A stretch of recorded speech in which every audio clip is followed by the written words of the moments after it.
Hello friends. आज हम जो पॉलिटी की हैंड रिटन नोट्स की सीरीज़ है उसको आगे कंटिन्यू रखेंगे।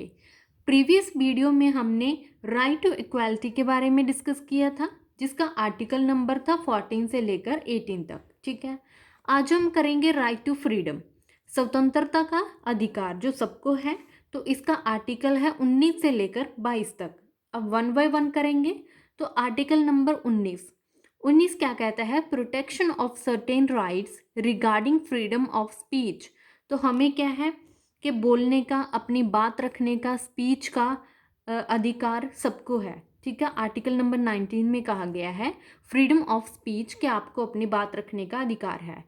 इसमें आर्टिकल नंबर 19 में 6 फंडामेंटल राइट्स को फ्रीडम दी हुई है। ठीक है, इसमें 6 फंडामेंटल राइट्स आते हैं जिनको फ्रीडम मिली हुई है। वो कौन से फंडामेंटल राइट्स हैं? Freedom of speech and expression, speech की है कि आपको कुछ भी बोलने की, अपनी बात रखने की आज़ादी है। एक्सप्रेशंस को व्यू करने की आज़ादी है। ठीक है, freedom to assemble peacefully and without arms, कि आप फ्रीडम है, आपको स्वतंत्रता है कि आप पीसफुली मीन्स शांति से कहीं पे इकट्ठे हो सकते हैं।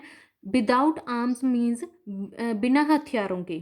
ठीक है, आप बिना हथियारों पे किसी जगह पे इकट्ठे हो सकते हैं।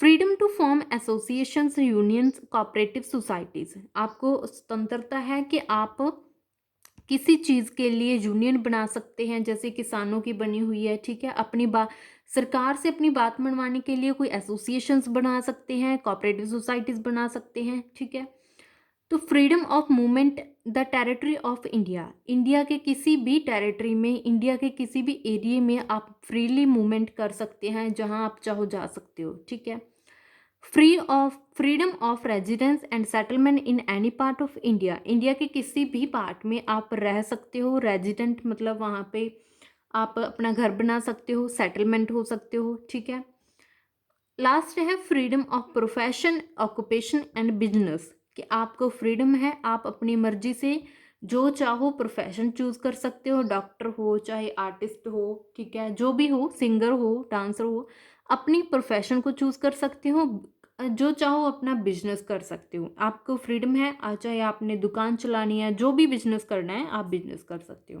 तो ये सभी जो फंडामेंटल फ्रीडम्स हमको मिली हुई है, ये आर्टिकल नंबर 19 के अंडर आती है। ठीक है, और एक इम्पॉर्टेंट है कि हमें आर्टिकल नंबर 19 के अंदर ही क्या मिला हुआ है? Freedom of press. ठीक है, कहीं पे भी जो मीडिया है ये अपने कैमरास लेकर, माइक लेकर चले जाते हैं इंटरव्यू लेने के लिए, तो ये भी फ्रीडम हमें आर्टिकल 19 के अंदर ही मिली हुई है, फ्रीडम ऑफ प्रेस। ठीक है, आगे हम करते हैं आर्टिकल नंबर 20, जिसमें क्या है? Protection in respect of conviction for offences. इसमें क्या है कि ऑफेंस क्या होता है? गुनाह करना। अगर आपने कोई गुनाह कर दिया है तो उसके लिए भी आपको प्रोटेक्शन दी गई है आर्टिकल नंबर 20 में। ठीक है, और इसमें 3 पार्ट आते हैं: no ex post facto law, no double jeopardy, no self incrimination. अब ये no ex post facto law क्या है? इसमें है कि अगर आपने कोई ऑफेंस कर दिया है, गुनाह कर दिया है, तो उसके लिए आपको पेनल्टी मिलेगी, सज़ा मिलेगी। ठीक है, और वो पेनल्टी अकॉर्डिंग टू लॉ होगी, जो भी कानून तय करेगा कानून के अकॉर्डिंग होगी, आपके ऑफेंस के अकॉर्डिंग होगी, जो आपने क्राइम किया है उसके अकॉर्डिंग आपको सज़ा मिलेगी। ठीक है, सेकंड है नो डबल जियोपार्डी। इसमें क्या है कि जो भी आपने क्राइम किया है उसके लिए आपको डबल सज़ा नहीं मिलेगी। ठीक है, थर्ड है नो सेल्फ इंक्रिमिनेशन, कि आपने जो ऑफेंस किया है, अगर आप ये कह रहे हो कि मैंने ये गुनाह नहीं किया है, तो आपको उस गुनाह को एक्सेप्ट करने के लिए फोर्स नहीं किया जाएगा। ठीक है, अगर आप कह रहे हो कि ये मैंने नहीं किया, कोई भी क्राइम है जो भी मैंने नहीं किया, तो आपको अपनी बात रखने का मौका मिलेगा, आपको किसी चीज़ के लिए फोर्स नहीं किया जा सकता। ठीक है, तो ये आर्टिकल नंबर 20 में आता है।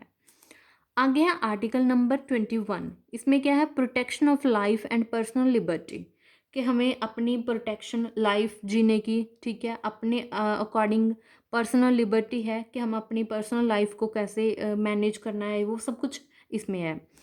इसमें है 86th कॉन्स्टिट्यूशन अमेंडमेंट 2002, जिसमें आर्टिकल नंबर 21A को ऐड किया गया है, ठीक है। ये आर्टिकल 21 क्या था कि हमें protection of life and personal liberty दी हुई है, ठीक है। लेकिन ये यहाँ से एमसीक्यू बनता है कि 86 कॉन्स्टिट्यूशन अमेंडमेंट 2002 जिसमें आर्टिकल 21A को ऐड किया गया है, और ये आर्टिकल किसका है, राइट टू एजुकेशन। जितने भी 14 साल से छोटे कम उम्र के बच्चे हैं उन सभी को एजुकेशन का, ठीक है, राइट मिला हुआ है कि सबको एजुकेशन फ्री में मिलेगी। उनका ये राइट है कि 14 साल तक उनको फ्री में एजुकेशन प्रोवाइड की जाएगी, और ये आर्टिकल नंबर 21A में राइट दिया गया है।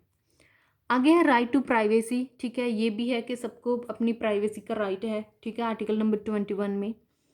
नेक्स्ट है आर्टिकल 22, इसमें क्या है, protection against arrest and detention in certain cases. अगर आपने कोई क्राइम किया है, उसके लिए आपको अरेस्ट कर लिया, ठीक है, और जेल में डाल दिया, डिटेंशन मतलब आपको जेल में डाल दिया, तो उसके लिए भी आपको आर्टिकल 22 में प्रोटेक्शन दी गई है। अगर आपने कोई गुनाह किया, आपको अरेस्ट कर लिया, जेल में डाल दिया, फिर भी आपको प्रोटेक्शन दी हुई है आर्टिकल नंबर 22 में कि आपको फर्स्ट है कि आपको बिना किसी ऐसी कोई अरेस्ट नहीं करेगा कि आपको आया कोई और अरेस्ट करके चला गया।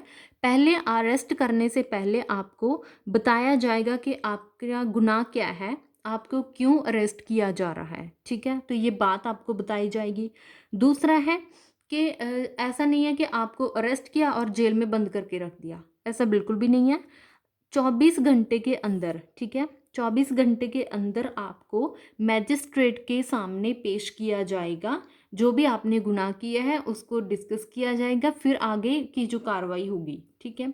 ऐसा बिल्कुल भी नहीं है कि आपको अरेस्ट किया और जेल में बंद कर दिया गया। ये भी प्रोटेक्शन दी गई है कि आपने जो क्राइम किया है उसके बारे में पहले आपको बताया जाएगा कि ये क्राइम किया है, फिर उसके बाद आपको अरेस्ट किया जाएगा और जेल में बंद किया जाएगा, ठीक है। लेकिन 24 अरेस्ट करने के 24 घंटे के बाद आपको मैजिस्ट्रेट के सामने पेश किया जाएगा, ठीक है। तो ये थे जो हमारे आज के आर्टिकल्स थे। आई होप कि आपको समझ आगे होंगे।